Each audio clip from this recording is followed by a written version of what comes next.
What's up, everybody? Welcome back to another episode of Rams Brothers. I'm your host, Dean, and I'm joined, as always, by my brother and the other fantastic host of this show, Nick. And Nick, it's Brownie week. The Browns are coming into Los Angeles. Joe Flacco is going to potentially be starting at quarterback, our hometown guy. But first and most importantly, how are you, my good brother?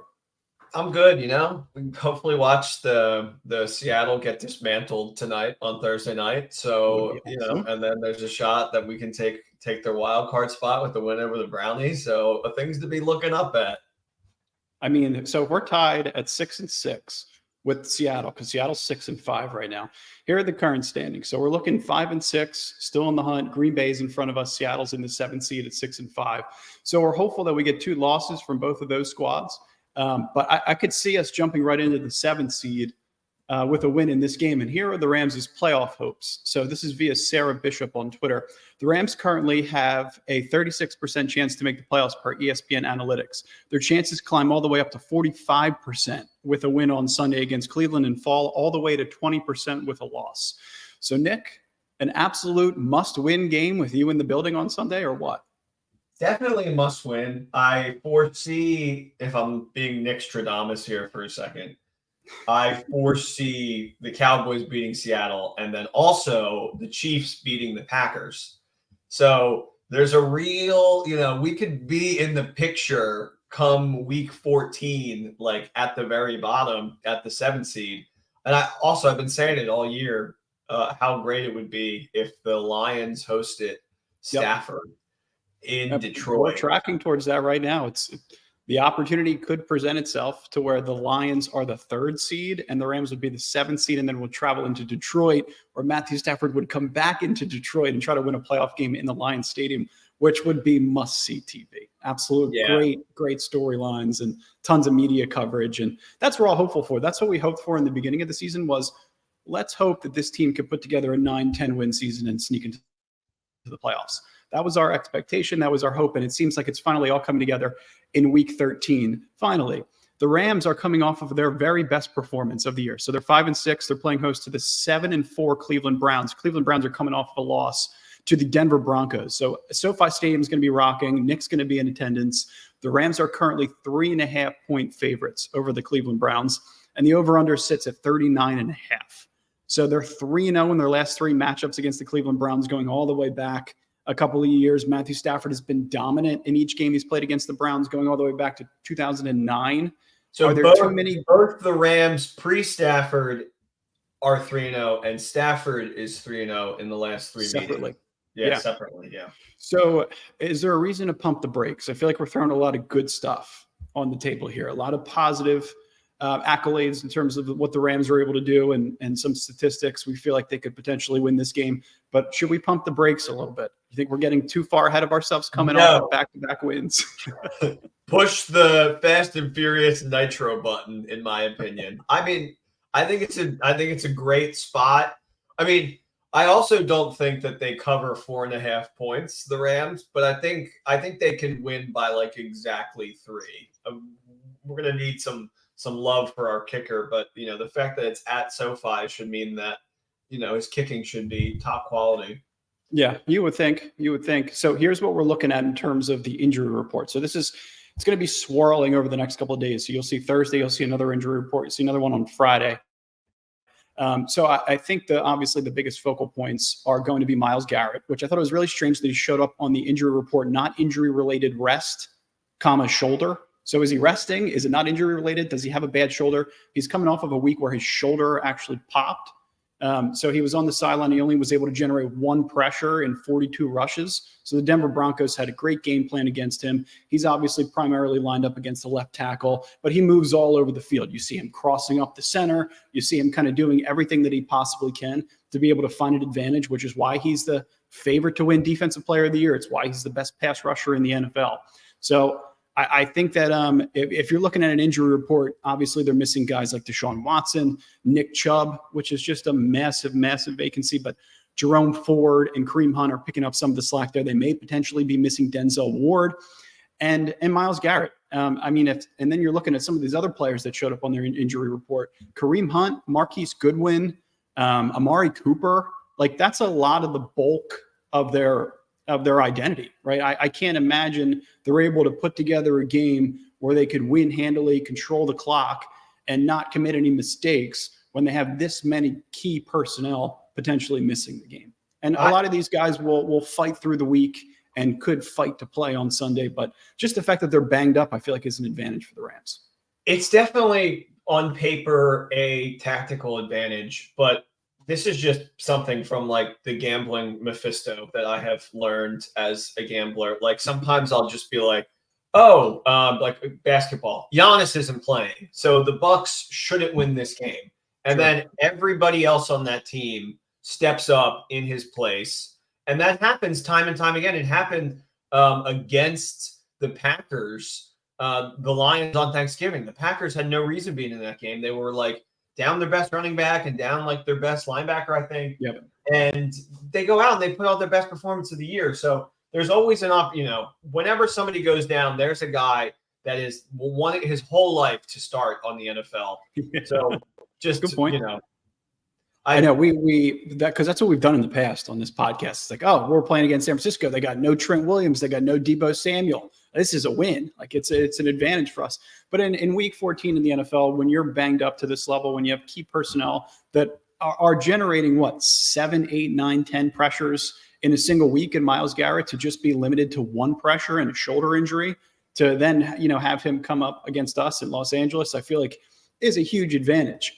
Definitely. And when you look at the Browns' offense, before we go back to the Browns' defense and Myles Garrett, the Nick Chubb injury really hurt this team. I talked about Jerome Ford and Kareem Hunt being serviceable. But the assessment, Nick, your assessment early on of this Cleveland Browns team was highly accurate. Like in terms of like what they looked like when they were on paper.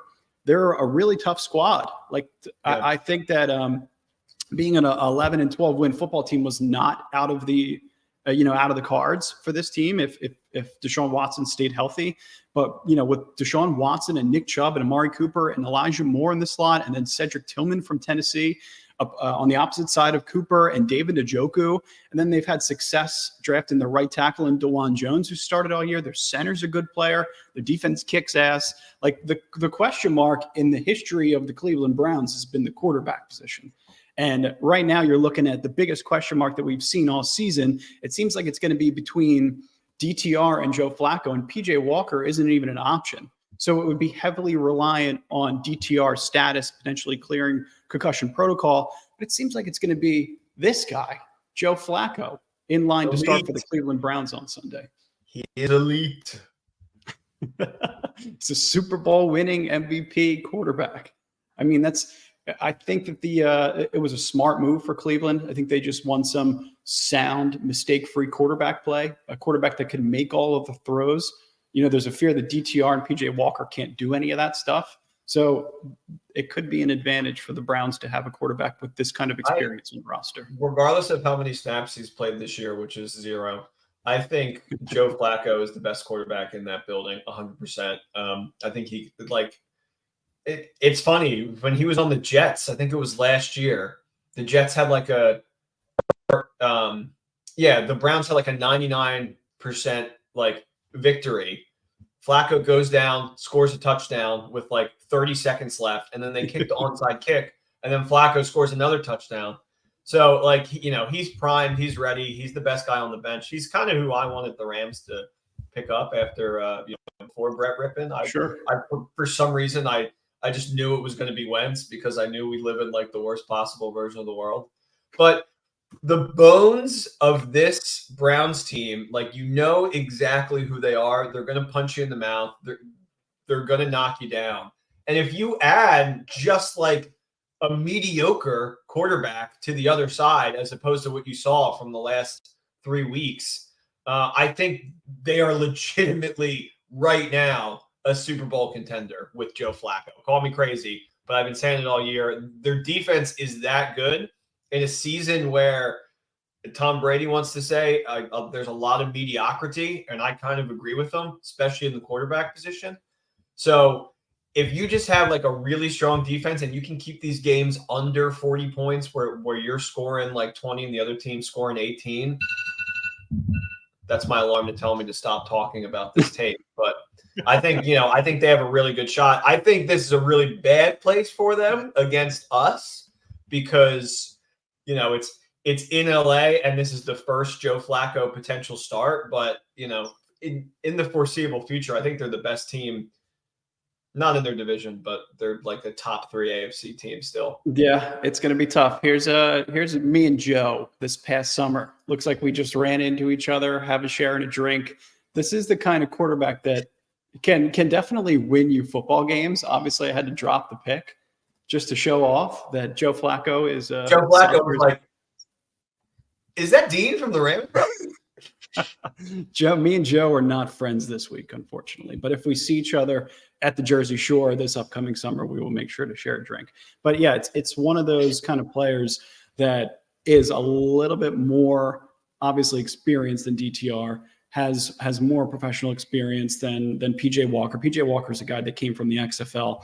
And Joe Flacco only has 3 wins in his last 17 starts. So yeah, one of those examples was in direct relation to the Jets and some of the things that he was able to do there. But I think that when you look at this team holistically, they're down some of their skill players. If Amari Cooper can't go, if Elijah Moore can't go, whoever it is, it's going to cause a little bit of an issue for the Browns' offense. But the defense. So we talked about Myles Garrett. We talked about him being the defensive player of the year. He's at plus 160. He's tied with Micah Parsons. And it's funny because those are the 2 edge rushers that have the highest double team rate in the NFL. And the Browns themselves have the highest pressure rate in the NFL, 28.5%. And I talked about how he lines up everywhere. You see clips of him crossing up the center.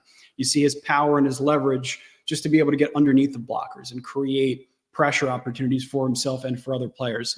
It's going to be a massive, massive game for Alaric Jackson. Like, he is going to be consistently pressured, and he's going to have to step up as much as he possibly can with help from Steve Avila, with help in pass pro from Kyren Williams. You're going to have to be able to shade that left side as much as you possibly can to protect Matthew Stafford's blind side and give yourself any kind of advantage in the passing game, because this Browns defense doesn't present any advantages in the passing game.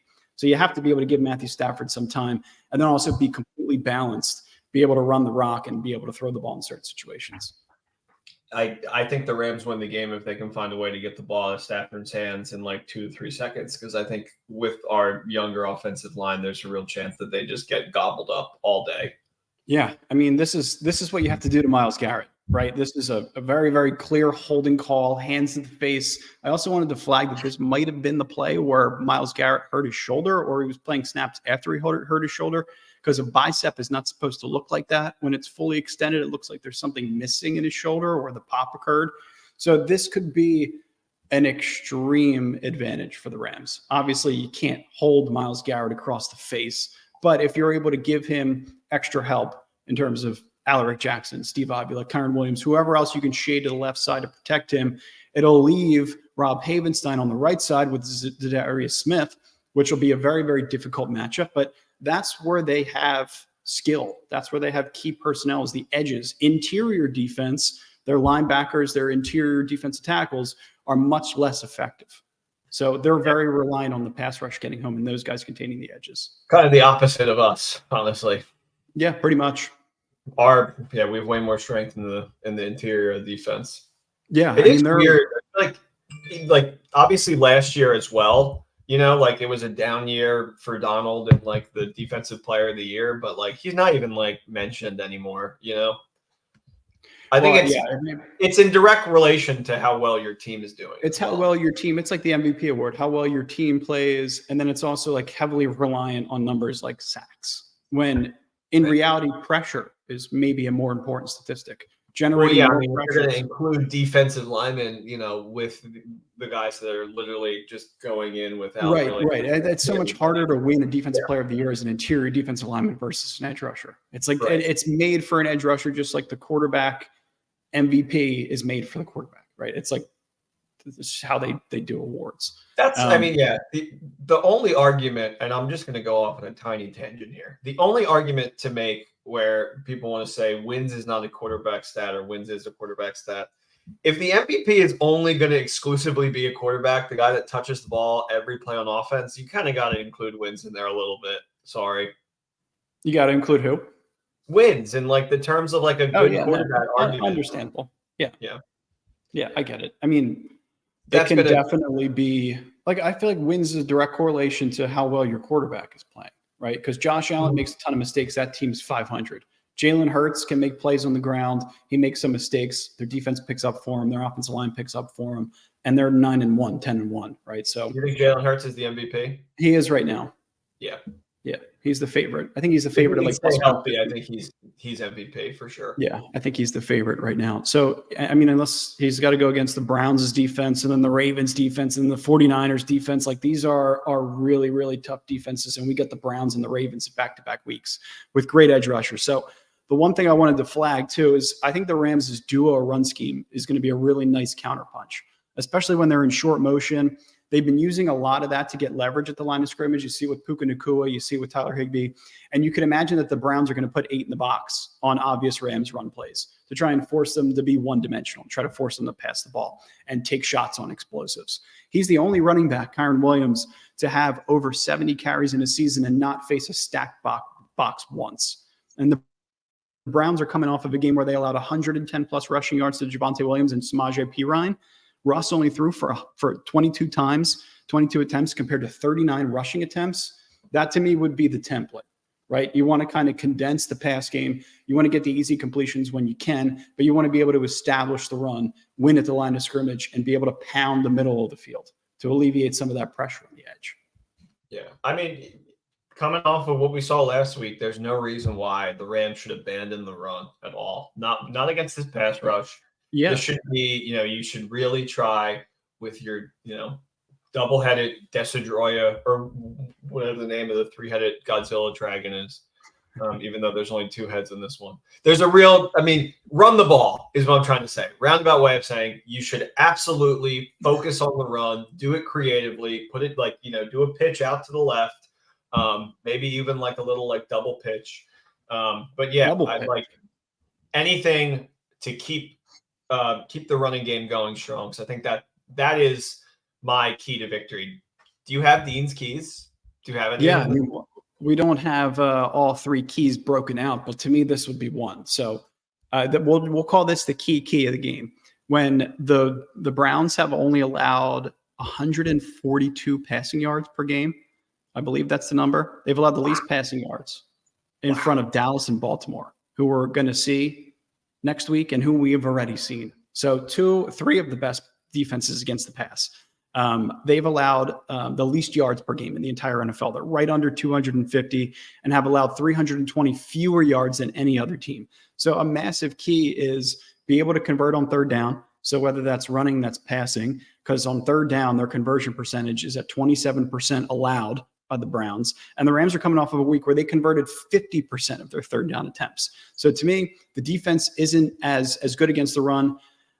They're a great defense, but they're just not as solid as they are against the pass. They're allowing 105 yards on the ground per game. It's good for 12th best. The biggest key to the game is continue to feed Kyren and Royce Freeman, because the league average is 150 passing yards per game against this defense, which is entirely unheard of in this era of professional football. It doesn't even make sense. It does not check out. I mean, the numbers are ridiculous. You have to be able to win on the ground at the line of scrimmage in this game, and they can. Yeah. I don't know how the Broncos did it. I really don't. I think it had a lot to do with who the Browns were starting. But the Broncos going on this absolute tear and pushing through all these incredible contender teams is not something I had on my big. Yeah, they tired out the defense, man. They made those edge rushers chase around the running backs. They made Russell Wilson to have a couple of design runs to get him around the outside on third downs. It was a really good 39 runs to 22 passes, and you win the game 29-12. To me, that is a little bit of a template on how to win against this. Also, I think, yeah, absolutely. They play old school smash mouth football. That's what they want you to do. They want you to be a new school team to throw the ball around a lot so they can pick you off and they can get to your quarterback quick before he can release the ball and turn it over. And if you run, the old school regimen, which is what we just saw Sean Payton do last week, that's the template. So I'm going to be there. I'm going to be telling Sean, run the ball. I don't know if he'll be able to hear me from the upteenth bleacher, but so this is it's a really good point. And when the Rams run the ball really well, some ridiculous statistics come out, because this is a mind-blowing stat JB Long shared. The Rams' offense EPA last week against Arizona was the highest of the Matthew Stafford era, surpassing even the high water marks of 2021 championship season and the 50 burger against Denver last Christmas. So that's expected points, and they've completely exceeded expectations. So 22.85 expected points allowed or earned last Sunday, which was the most since the week 2 of 2020 at Philadelphia. So it was a legitimate ass kicking, and you can't expect to see that week over week. You shouldn't expect to see it against this Cleveland Browns team, but these ridiculous statistics and templates to win really tough football games against an AFC opponent, like that to me is what you need to be able to accomplish. It's consistently move the ball on the ground and win at the line of scrimmage. Yeah, wild that it came from that game against Arizona. It's not shocking that it came against Arizona because we always destroy them, but like that desert, man, I don't know what it is. Something in that thin air. The Rams just love it. They certainly do. I think it's time for my favorite time of the week. Nick's picks. What do you got, Mr. Nick? You got picks for us this week? I do. I have picks. It's week 13, unlucky 13. If you're an Italian, you know that 13 is a lucky number, actually. So I think we're going in pretty hot, Dean. Last week we went 2 for 2. We only gave out 2 or 4 picks because it was Thanksgiving. So we're just hovering right around the Jeff Fisher number. It's like we're 2 wins behind 2 losses. So we need a really good week to kind of take us over the top and say that this is a marketable, profitable show this year. Because every other year it has been. This is the first year of week 13 but hey, there's still plenty of time. We're just like the Rams, we are surging at the right time. So all I cared about was that you got Rams money line correct last week. So let's try to replicate that again. Right. How about that? So yeah, let's listen to this new jingle because it's barely even a theme song, and then we'll get going. Oh, we got a new jingle. Oh, all right. Producer, play that funky music. You'll be the pick and I'll be the gambler. It's a Knicks pick, so baby, just please hit. You'll be the pick and I'll be the gambler. That's awesome. Perfect. Is it the karaoke version of Taylor Swift? Of course, it's the karaoke version, and we do not want to get taken down by Taylor. We love and respect T Swift here. We are so happy that she found love in a hopeless place, Kansas City. Yeah, I didn't seem that hopeless to me, but I'm glad that they found each other. It's just you're just one friendship bracelet away, ladies and gentlemen. Yeah, that's it. That's very true. All right. Now let's move on from the Taylor and the Travis, even though we love them. Falcons at Jets.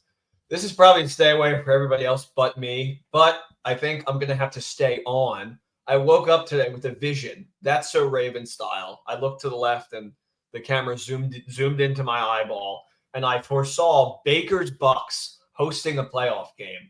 I see a situation where the Bucks end up on top of this division. And it's going to be the premise of my picks this week. Step 1 is the Jets creaming the Falcons. Desmond Ridder is starting for the Falcons, and in no universe do I see him dicing up a Jets secondary. Jets are 6th against the pass, so every time Ridder throws, it's going to be trouble. He is a turnover king. I watched so many games. That game where they beat the Bucks, it was the second time they played them.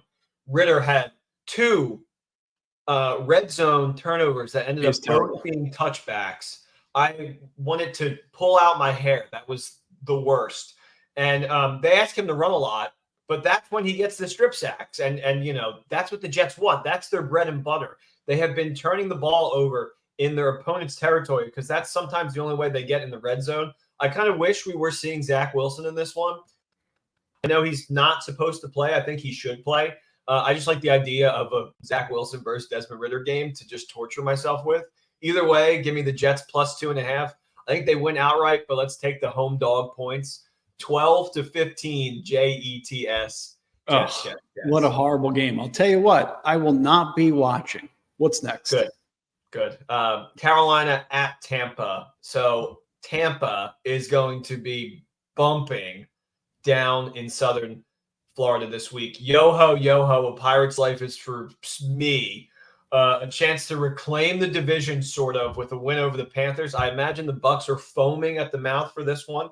The Panthers have a formidable defense, credit where credit is due. They rank 6th overall in total defense. But the Bucs are one of the better teams against the run. They sit at 9th, averaging 95.9 yards allowed on the ground, but only 7 rushing touchdowns allowed. So even if the Panthers can get in the red zone, the Bucs are going to make them throw it, and I just don't see Carolina's rookie being able to compete with Rams legend Baker Mayfield.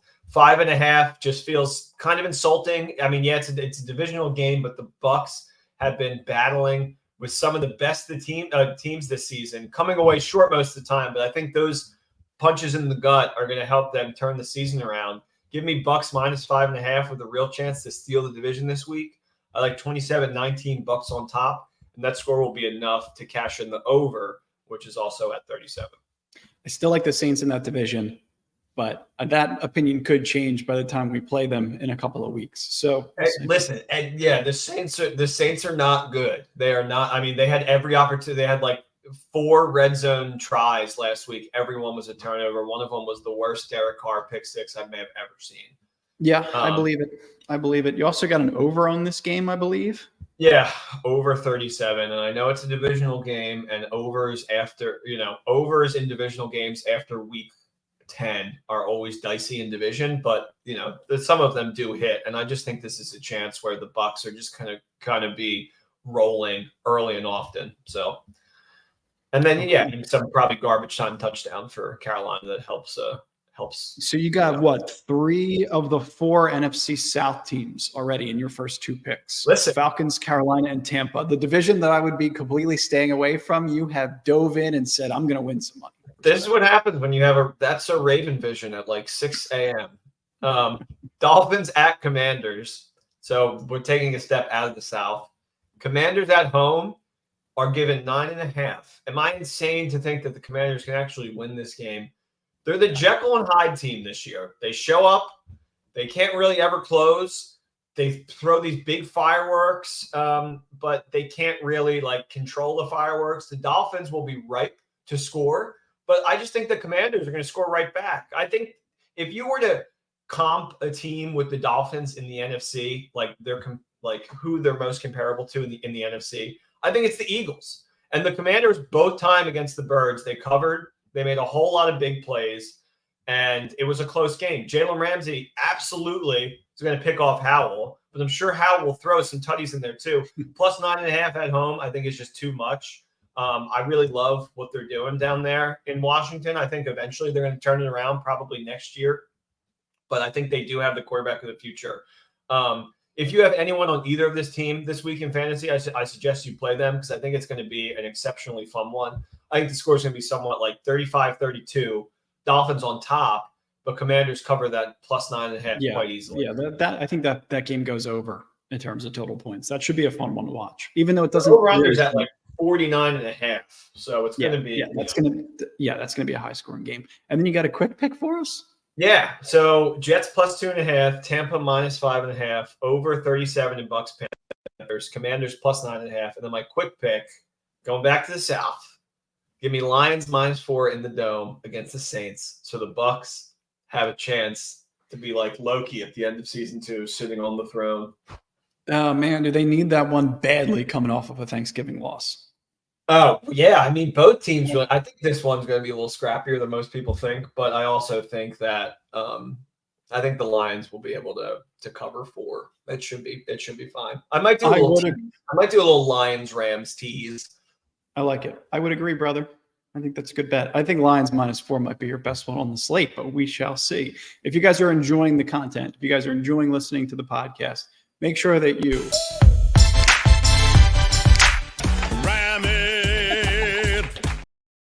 like and subscribe. We appreciate you guys always. Let's get another big win. Make it 3 in a row against the Cleveland Browns in SoFi Stadium this weekend, and go Rams.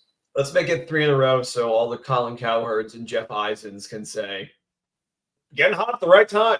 Mixed Rams. Hey, that's what we all want to see. Peace. Go Rams.